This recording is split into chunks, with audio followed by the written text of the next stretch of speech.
All right.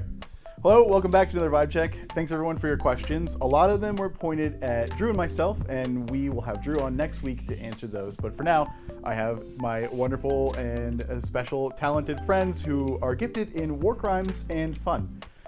Guys, I want to jump right in. There was an amazing scene in the last episode involving mother-son relations, assassinations, catapults, stegosauruses. How did you feel about the mom bomb maneuver? And I want to start with Hugh, but I would love the rest of your perspectives as well.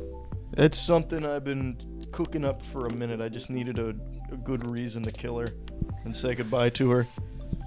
To assassinate your mom, you mean? Well, I wanted her to have like a really cool send-off. Like I wanted to be able to say bye to her, but like she helped save the day.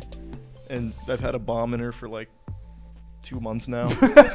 So it had to be like in a blaze of glory. Oh, like a send-off. Yeah. Okay, that makes a lot of sense. Had you had any idea that this was the way it was going to go with a catapult in Dino Rodeo? Oh no. So initially I was going to have her be a kamikaze pilot when we were in space. Like when we were fighting the giant, like that's why I was flying solo. I was like, I'll just have my mom blow up when it hits. That makes sense. But then it was like super easy to just destroy the generators. I was like, this would be the worst way of sending her out. You guys did a good job of preparing for that fight. And when you prepare and you think about it and you have a plan, then usually it goes okay. If you have like 20 plans, which we'll get to later, sometimes it gets a little confusing and you have to kill everyone in the stadium. But hey, if you can do it, you can do it. Mm-hmm. What did you guys think about that? Because he's been teasing it for forever. I think it was a beautiful maternal moment to see. It was to see her maternal love just fucking crashing through when I think we kind of had it. And then you were like, well, we're just going to blow up the bad lady. And I was like, well, that's one way to do it. But it was a beautiful moment. Yeah, I think you may have been watching too much of the Hunger Games. It was like that Katniss sends the arrow to the crazy people.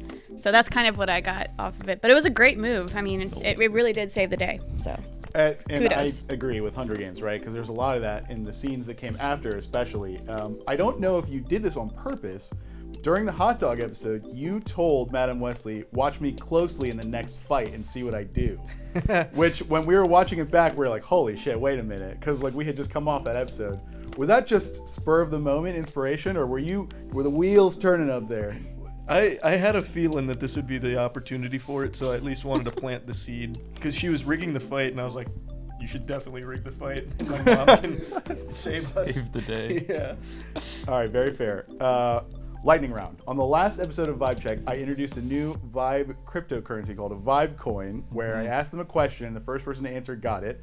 It is appreciated in value from 1 to 10,000, but it's not redeemable right now. It's a whole safe thing. If you guys can tell me the name of an NPC who has been referred to as Mark 100 times. Oh, Miles Lombardi. Yeah. Oh, I started it Whoa. first. I wanted that Off-camera vibe. DM, who was that? No, it's a tie. It's a tie? What All the right. fuck? We're gonna have Miles, to you didn't split even the finish. coin then, unfortunately. That's gonna get really messy. Except for God. Chelsey doesn't. This is going to dissociate. This is so sad. Okay, well, we'll look in on that at the next Vibe Check. I'm sure that will appreciate in value and will never go down because that's how that works. So get in early. But yes, exactly. And so Miles Lombardi and Jill were in an awesome scene with you guys in the kind of the dino stables before the big action went down. And you guys were having an interrogation of sorts, which was honestly adorable. And early on, Hugh said, no, they don't have any reason to betray us, like we're cool. And then you guys spent like 45 minutes talking to them. Yeah. How did you guys feel about that scene and the way it played out? Well, when it comes to like story writing and things like that, they usually recommend you have like a 30-minute scene where you start one place and circle around an entire like avenue of different discussions and discourse and stuff to where you just arrive back exactly where you started originally. That's Literary usually really, symmetry, yeah, right, that's of usually course. great storytelling. So I'm glad we did that. I'm glad we had a beautiful moment like that. Chelsey?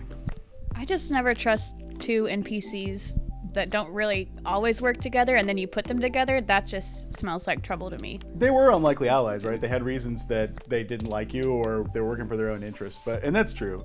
But you just threw it and you're like, hey, yeah, they're fine right away. Well, I didn't see what ulterior motives they could have. Lombardi lost his job. He's probably feeling pretty shitty. Stole his job, yeah. He lost it fair and square.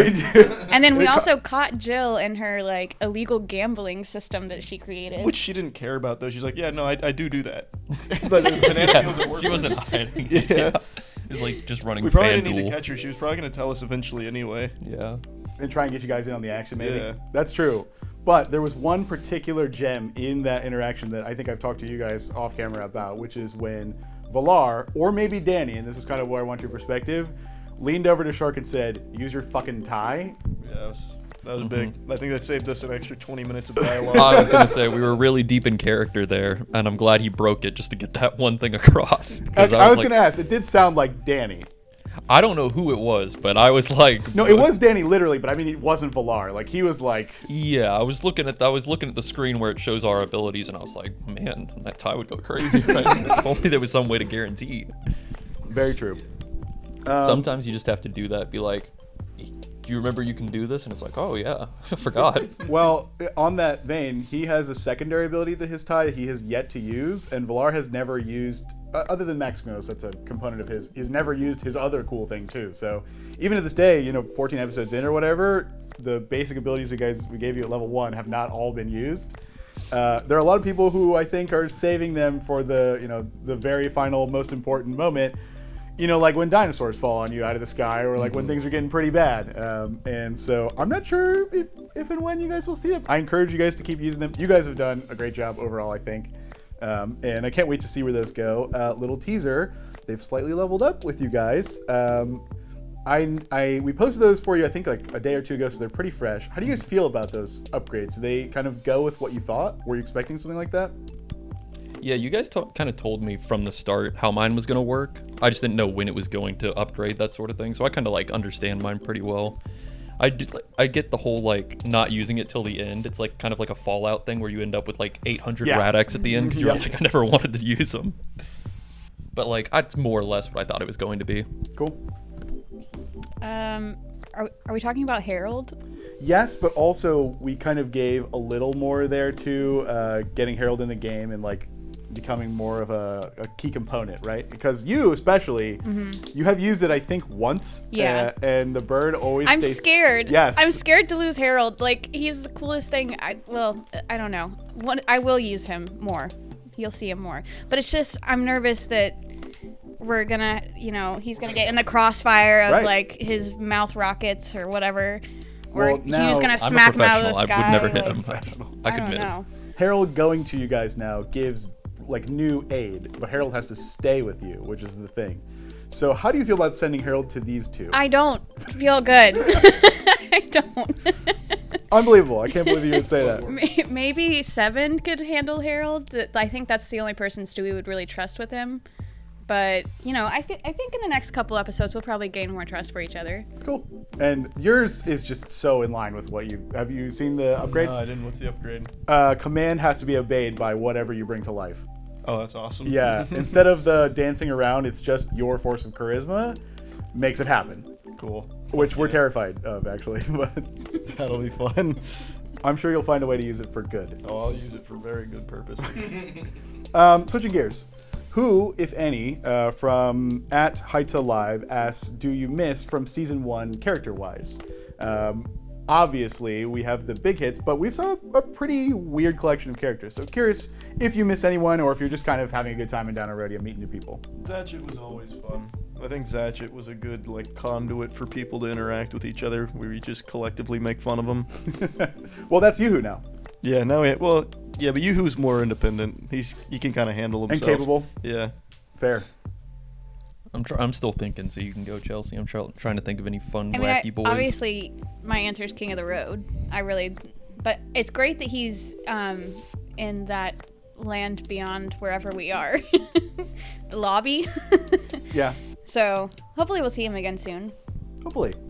I really want to give a shout out to the man who Hugh killed as Zatchet in that alleyway and gave me my cool little pocket watch or Oh, yes. Swiss Army Unnamed spoon. back alley tough guy. Yeah, that he's probably given the most to Hemp of anybody in the series so far. Real character so I motivation. respect him.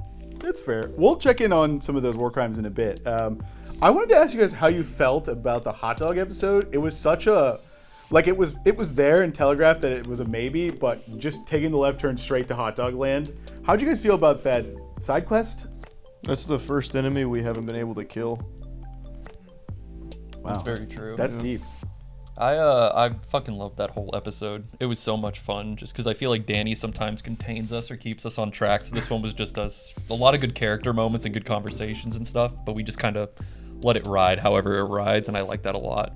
Well, when the episode opens with you guys just executing Joey Peanuts, you know it's going It up was Yeah. from there. I mean, I knew Matt- it was gonna happen, but it still Yeah. shocks me every time when they kill somebody like that. Like, Just an innocent fellow who just has hot dogs, and we want a hot dog. Can't be having hot dogs in this world. Yeah, Matt before the episode was like, I just want to go to, Danny's not here, so we don't want to do too much story stuff. I really want to go see that hot dog warehouse. He's like, I got to know if it's real. It was honestly kind of spiritual for him. Matt, as a player, I think has come so far in D&D, and as a barbarian, you don't have that many tools. You've got hammer and axe, and that's about it. But in the last episode, we saw him counting hot dogs as like ammunition. I'm not really sure what his game plan was there, but I think you guys allowing him with some grace to go and experience himself and be there for him gave him some kind of hot dog based currency, and I don't really get where we're going with that, but I can't wait to see it. D&D's for everybody. D&D is for everybody. I think he just wants to eat them. I think He was he throwing them on just- the ground. True, he but he I was think- bartering action economy of throwing hot dogs on the floor. True, but I think he's just wants a big snack, and he's Oh. just keeping track of how many more Maybe we he should has. get him a hot dog, and it will go away. Or we just hand him one like Shark, like Matt. Oh, maybe like in real life. he Yes. just Yeah, eats a IRL fucking hot dog. And so he's like, oh, that's God. actually really You funny. also just haven't killed the hot dog thing yet. Off-camera It's DM, still there. who It is doesn't there. have a microphone, says they haven't killed it yet, which is true because everything can die. It's just how. It's true. You could get sick. You could get pneumonia. Of course, the pneumonia hot dog. I kind of cast pneumonia. Compromised immune system. What do you think it would have been better if there were vegetarian or vegan dogs for Stewie? I think Stewie eats meat. Yeah. I don't. Chelsey doesn't, but Stewie does. Even though she's so close to the forest and is a guardian of the Yeah. forest? Interesting. She ate the dino steaks. She did. I think she's definitely more on like survival mode than anything. Her Yeah. favorite food was like a salad, but yeah, when you're in the dino rodeo, you got to eat what's gotta in eat front of dinosaur. you. Speaking of food, let's talk about the chefs and the resolution there, because everyone had a different idea of how it was going to go down. You being some kind of Joker Dark Knight tryouts moment, which when I was sitting off camera, I was like, let them fight. And then everyone else was like trying to come up with like, maybe we shouldn't let them commit murder in this hallway, which, you know, it is what it is. How do you guys think that turned out, especially with Foray kind of solving the problem for you guys on the journey? And what would you have, and actually, your predictions on who would have won in a knife fight between an orangutan and an early 20s woman? Well, I definitely think the orangutan would have 100% won that fight. Well, he cheated. Well, Well, the thing is, within like an orangutan, you know, his arms are so long, so it's not so good for throwing that sort of thing. She's got.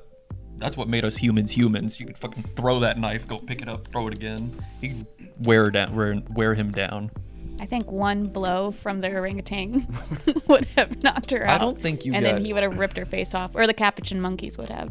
It's no chimp. I think I could take an orangutan. Oh my God, they're huge. Have you seen an orangutan in real life? I wouldn't. they're not as good at fighting as chimps. Or Aaron. They're not as good as Or fighting as Aaron. Yeah, Yeah. but they're such gentle giants, so peaceful. I don't think I could do it. One of them does woodworking. I saw a That video. shit's so cute. Have you seen that one? That's Yeah. sick. He's just sitting there sawing, and then he knows how to use a hammer and stuff like that. Okay. All right, bring in the orangutan. I was gonna say, yeah, I can bring him in. I've definitely seen Aaron beat two baboons in a fight before, but never an orangutan, so that's new. Can't wait to do that. That'll probably be like next week on Vibe Check, I would say. But put we'll me have in to talk a cage fighting on with him. orangutans. Guys, what does it say about Drew, and how do you feel about the fact that all the food on this planet is so suggestive? Asked Big Saffron. Is the food suggestive? Is it? Bananas and hot dogs. That's just a yummy meal. Yeah, Like that's just something that I feel would like to the, eat. The bananas is just because it was like Monkeys. Donkey Kong inspired type shit. The hot dogs is just like, That's Matt. yeah. That's not necessarily true. I think That's right. Matt. So, Twitter user, get out of the gutter. We're just trying to have some good, clean, preserved food fun. It's a family show, so I don't think we would really do Right, that. it's a family show. Yeah. This is fun for all ages. As long as they click the button that says they're over 18, they're good. Yeah, then that's fine. Of course, of course. Yes, we're almost at war crimes, and actually I wanted to check in. Twitter user EckHaddle000 asked about alignment. It was a concept we talked about originally, and I think we mostly said, go have fun, be your characters, but I wanted to check in. Do you guys feel individually your characters are good and evil, lawful or chaotic? Like, what do you see? And then also, have you ever thought about that in decision making, or is it more about your character yourself? Starting with you. Mine's definitely chaotic and certainly not like good per se.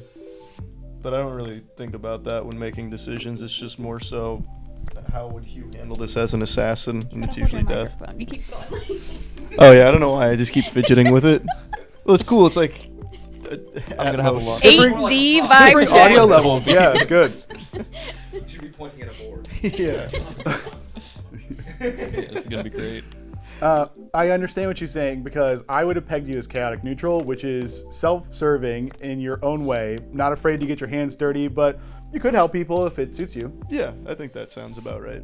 Cool. I think so too. And I do agree that it's mostly like, what would Hugh do, and not like, I'm not playing my alignment, so I'm being penalized. What is not chaotic? It's like the middle between chaotic and lawful. It's just neutral. It's called a few things. It's just good, neutral good, or true good. I've heard many of those ways. Yeah, I think Hemp's just kind of a true good soul. Yeah, he he's a gives good off soul. a bit of a chaotic vibe, but I don't think any of the choices he makes are necessarily chaotic. He's just such a character. As weird as it is, you might be like one of the most lawful people like we have. Like, you Yeah, do I'm crazy like- things, but which is insane for me to say. But I do hate some people who just have some just terrible vibes. Like, I'm not without laws, or I'm not completely without Some laws. rules. Yeah. Fair. I think Stewie's kind of neutral good. Yeah. She likes kind of following some rules. I think she's just a skeptic about everything. Yeah, that's fine. So, and she wants to try and do good. I think it's fair too. But then sometimes, she's just a fearbulb. What can you expect from her? So True. Speaking of all the fact that you think that you guys are mostly good or neutral, time for a war crime check-in. You murdered Joey Peanuts, you attempted and succeeded in kidnapping, and you made the chefs fight to the death for a ride out of a hellhole. How do you guys feel about generally like the way you guys are kind of rampaging through the countryside? I think it's efficient, which at the end of the day is the most important part. We have objectives we got to complete. A mission. So we do them. Yeah. I think Hemp kind of voiced his opinion in an episode about the putrid vibes that sometimes come off our crew, but two of those I feel like aren't necessarily war crimes. The kidnapping was a completely solo effort. Yeah, from that wasn't Florida. us. I disagreed. Yeah, with we that. admonished it afterwards. So And I feel like to whom are you referring as the solo artist? it was Foray. Yeah, definitely Okay. not I just us. wanted the accusation in the end. Yeah, Thank yeah, you. yeah. Well, First he one. did it. He did do it for Yeah, certain. no, not disagreeing. You're also missing a war crime, which is he blasted, like pink misted her husband beforehand. No reason. No reason Well, at all. Just I because he got a do little see mad at a hot dog. Corey's Got me there. like he didn't want them to go and tell anybody we had the hot dogs. That could have really caused a crazy riot and a starving, True. planet. But there are words. We I do have the agree. language of speech. I agree. He Yeah. did rebuke them. Good point. Okay, and then there may be some logic. And let's talk about this now. What do you think about his whole new leaf, enlightened, turning the page, coming to a new sense of self? Him's always glad to see someone switch sides like that, go from terrible colonial captain to just being like a kind soul. Kind of I think he's a little bit stunned by the quick switch, because Yeah. I think he understands it's like I think he's worried it's like a senile Yeah, you man can't rule out, like, becoming dementia. lucid again for like 2 weeks before his death rattle. But outside of that, I think he's just happy to see him Horrible, but change. so good. He doesn't want to lose him, so he's like, I hope this isn't the end for you. I hope you're still cognitive of everything happening. I hope it's an active choice, not just like being senile. Would you guys agree? How do you... Yeah, I agree with that. Yeah. You summed it up nicely. Yeah. There was a very funny comment that was like, I didn't realize Foray was a senile old man. And we have more context than the audience does. In all of our test games, he was this senile old man. So it is good to see. You might be right that he might just be pulling the true self out for one last hurrah. And Yeah. I think you mentioned it, or Matt mentioned it on the last episode, but he's supposed to be like originally I think we thought he was like 55 or something like that, just like newly retired, but he seems like he's like 200. Well, his planet being all solar based, it aged him so much. Oh Right, yeah, yeah. The beach that made you old, pretty much. Yeah. He's just absorbing so much vitamin D. He couldn't He's like handle a it. wrinkled old mess. Interesting. I want to go back to what you said about how you said it was efficient. There was a really good line that Shark had where you guys were like dealing with the morality of the dawn and like figuring out like, is this good? Is this evil? Let's kill the eggs or not. And then Shark goes, like, after prompting from, I think maybe it was you, where you were talking about like the stakes, he goes, I just don't care anymore. And in that moment, I was like, he gets it, because you guys do have a mission and there were so many good and bad choices to be made. No matter what route you guys go, you would probably hurt somebody here in Dino Rodeo. So for Shark to just be the barbarian and break the door down when it's like, we've got a job to do, and then to hear you say it as well, it's just so obvious you guys have the in-game camaraderie of like, yeah, you know what? We're here for a mission. Fuck it. If we gotta chop some heads, we can stop to kill all the stegos though. Can't leave early. And I get it. Now, there was a Hunger Games hoity-toity garden party on the secret island, in which Foray stepped up to be the fake aristocrat, and we had an amazing scene where Valar pickled some ball with the less refined characters in the group. But I was curious what your characters would do in that kind of setting, in like a very well-to-do lettuce ladyfinger sandwich environment, silver trays. How would your characters handle that typically? I'm sure Hugh's been there before. Like, even when I was getting whisked away, I was at like that very high quality bar. So I've definitely been around that environment. I could easily blend in. Oh, but not yourself. You would definitely have been acting and getting there. Oh, yeah. Would Hugh ever go to that kind of... I don't think so. I think Hugh's just kind of to himself. Like, I feel like if he's not killing or working towards killing, he's just kind of sleeping and like being alone, waiting to kill. Maybe studying cool ways of killing. Your quest for killing, and I was going to ask this a little later, let me jump ahead, was born out of almost chasing your father in those relics, the UFRs. So when you threw your mother into the fray and, you know, gave a great moment of like that final send-off, I heard a little emotion there, which was maybe you had said you thought Hugh's father was gone with like a pretty final point. But if that was really how Hugh felt, why are you chasing the UFRs? Is it to find him or to bring him back or reunite your family? Like, I want to know the thoughts behind not just what you said, but your ultimate quest for killing and finding this info. Well, it's ultimately, he knows. I don't think Hugh cares about the relics themselves. He just knows that's where his dad's been going. He's looking for answers? Yeah, so he's just trying to figure everything out. Like, why abandon Hugh like that? He just feels so alone and purposeless. Oh, this sounds like anger. Yeah, well, it's resentment for sure. Got it. Now, no spoilers, but do you think your dad survives that encounter? Oh, 100%, yeah. No. Really? Yeah, absolutely. He's definitely out there.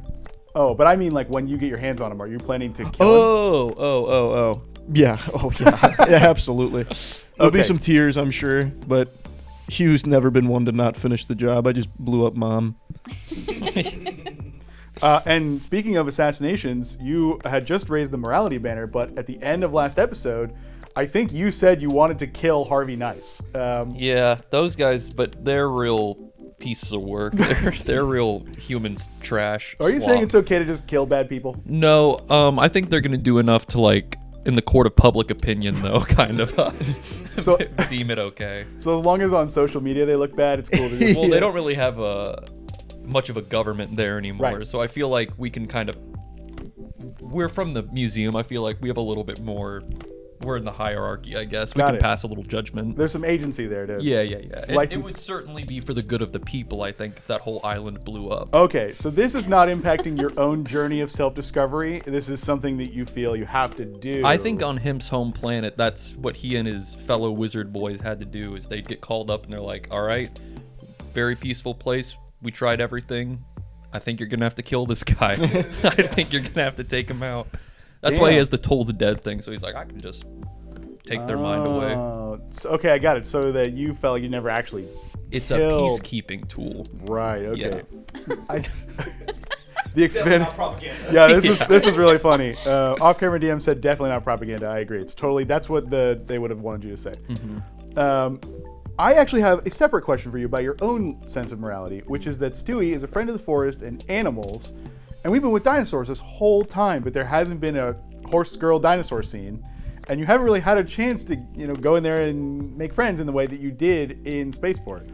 Purposeful? Do you dislike dinosaurs? I think dinosaurs are a little bit close to dragons.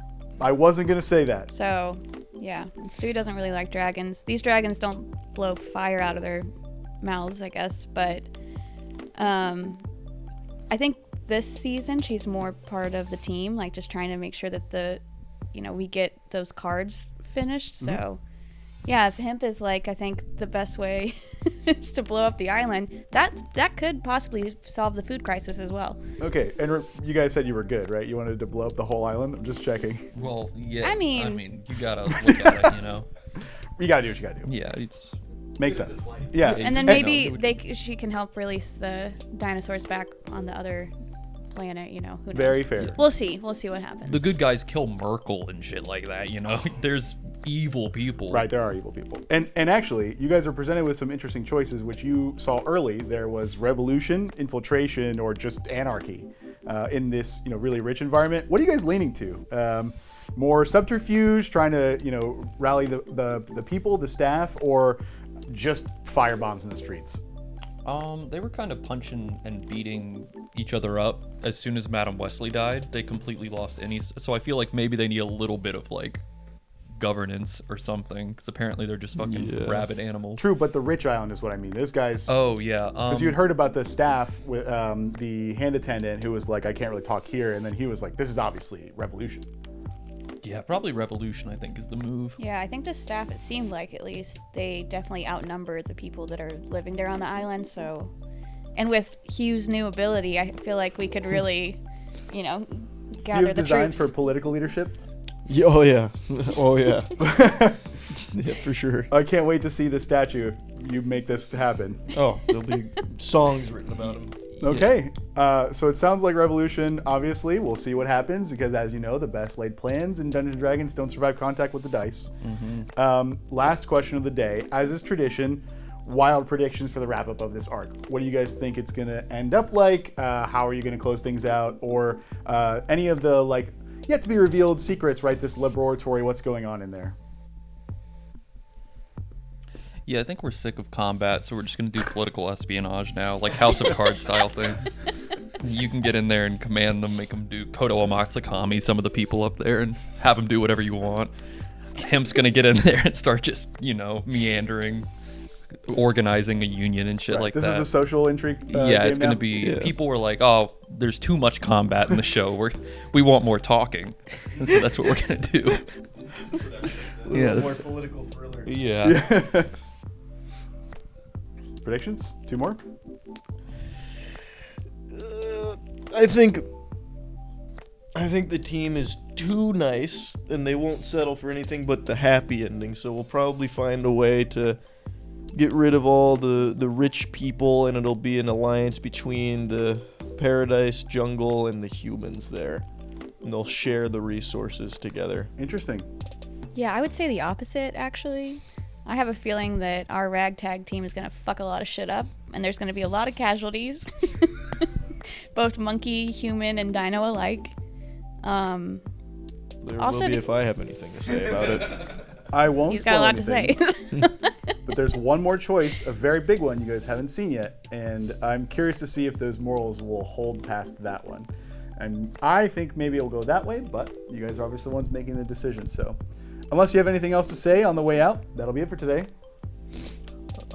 Quick question: is the Hugh Harvey nice? Is his wife beautiful? Off camera DM? Just have to wait and see. We'll just have to wait and see. That's where my decision will I lie. tried. If she's Why ugly, is- we if burn it ugly, to the it's- ground. Yeah, scorching Is ray. Hemp on the market? Yeah, oh, absolutely. Does he have D&D Tinder? No, he doesn't. It doesn't He- really work in the He He's likes to. flirting with Dee Dee, right? A lot? Yeah, Yeah. he likes to meet people like in public. Though, Is that what just that? as he I goes. had assumed it was more of a maternal relate. Was there? No, the way I was. Do you call your mother like a beautiful babe and things like that? Good point. Yeah. Sorry, I didn't realize that was weird. I didn't realize that was weird. You know what? I stand corrected. There was that moment where you had the charisma on the fall down where Oh, you were yeah. dressing. Yeah, okay. Well, we'll see how that heats up. Catherine is canonically married already. Yeah, she is canonically Unless married. Hemp doesn't I don't know want that her. Hemp. Well, yeah. He'll steal her away. Yeah. And also, he will be blown up, so. Cool. Well, I cannot wait to see how that works out. But thanks. See ya. Bye.